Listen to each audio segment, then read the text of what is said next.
Audience ready? Yes. Yeah.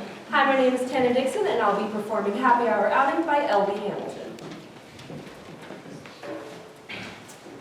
So, I was sitting at the Prince and Paupers last May. It's like it was an hour ago. I can see it so clearly. I can see him. He's just one table away from me on his third martini, pausing every so often mid-sentence to study the expensive cigar he's nursing, like it'll somehow just the right words.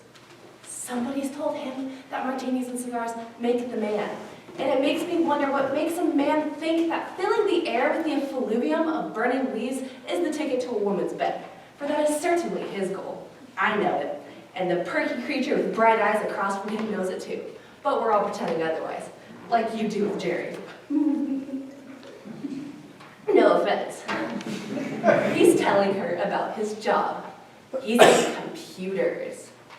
I'm assuming that the martinis and cigars are a part of his single-man mission to prove that not all men in the computer industry are former geeks. But he's not fooling me. Oh no, those bleached teeth have seen braces. Underneath that tan and a bottle and muscle from a home gym beats the heart of a skinny buck-toothed boy who fully understands what being at the wrong end of a bully means. Look at her.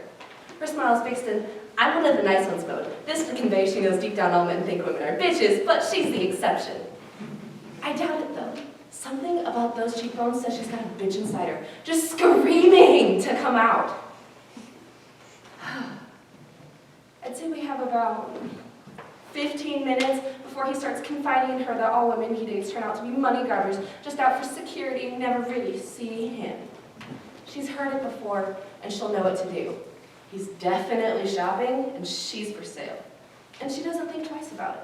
I mean, why would she? She's dated him under other names plenty of times before. And suddenly, Claire, I'm struck by a moment of pity for the guy. And then I see him staring at her tits and remember myself. Quid pro quo.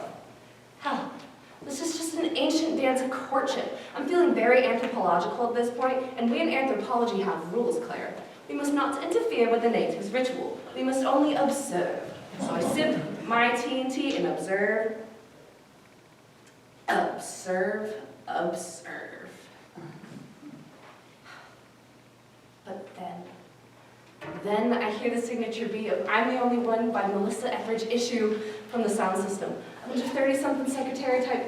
Are they still called secretaries these days? Anyway, one whoops to the bartender and calls out, "Turn it up, bartend!" And she does. Another one calls out, "Yeah!" And they all start bobbing in their seats. No, not bobbing. More like gyrating. I look back to my subjects and see computer guy lean in as if not to lose his momentum. Raggy hair looks over to the secretaries who are having a ball. And underneath the table, I see one well-arched foot begin to tap to the rhythm of Melissa's pain. The tap slowly begins to affect her leg until her pelvis is performing mini thrusts right there on the leatherette banquette. She's still staring intently into the computer guy's eyes, but slowly her whole body begins to rock to the rhythm of the music. Computer guy's voice rises in volume as of an attempt to compete with Melissa, and I'm thinking, you fool! I want to cry! You cannot compete with we who are willing to walk across fire for the object of our passion. A big gesture would be taking her out to celebrate your promotion. I'm looking at her. The purposefully raggy hair falls over her eyes, and underneath it, as she peeks over at the secretaries, who are singing out the chorus full voice, their smiles sharing knowingness as if the lyrics are part of some secret clandestine coven. A very dangerous coven. And I'm looking at her and I'm thinking, oh baby, what are you doing? Why are you up for sale to a man who drinks extra dry martinis? Don't you find that metaphorical? You want passion? He couldn't even think of words like Melissa is singing. The obsession, the fury, the irony. And then suddenly, I want you red-haired little bitch. I'm getting out of this chair and tearing off my shirt and challenging Mr. Southwick to a game of grunt and passion, mano a mano. When I've cleared my territory, I'm going to pick you up out of this chair and carry you out of here like an officer and a gentlewoman because someone is in need of saving and I want to do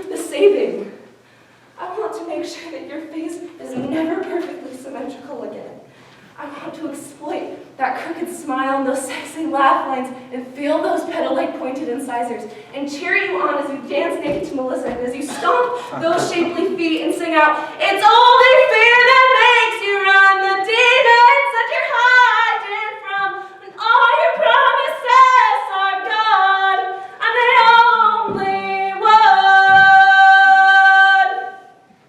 Woo!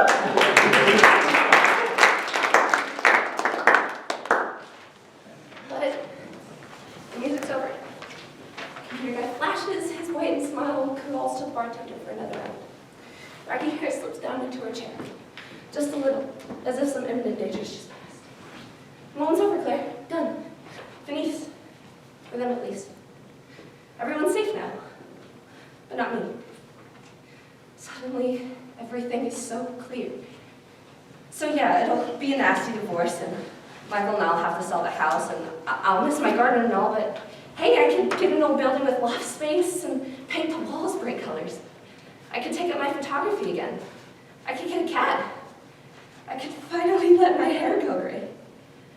My husband won't understand, and the kids won't understand, and my sister Claire really won't understand. Do you, Claire? You asked. I'll make you a wager, sis. Bet you Mom will understand. She's always had her suspicions, hasn't she? Just shut up and drink your damn drink. Here's to Melissa.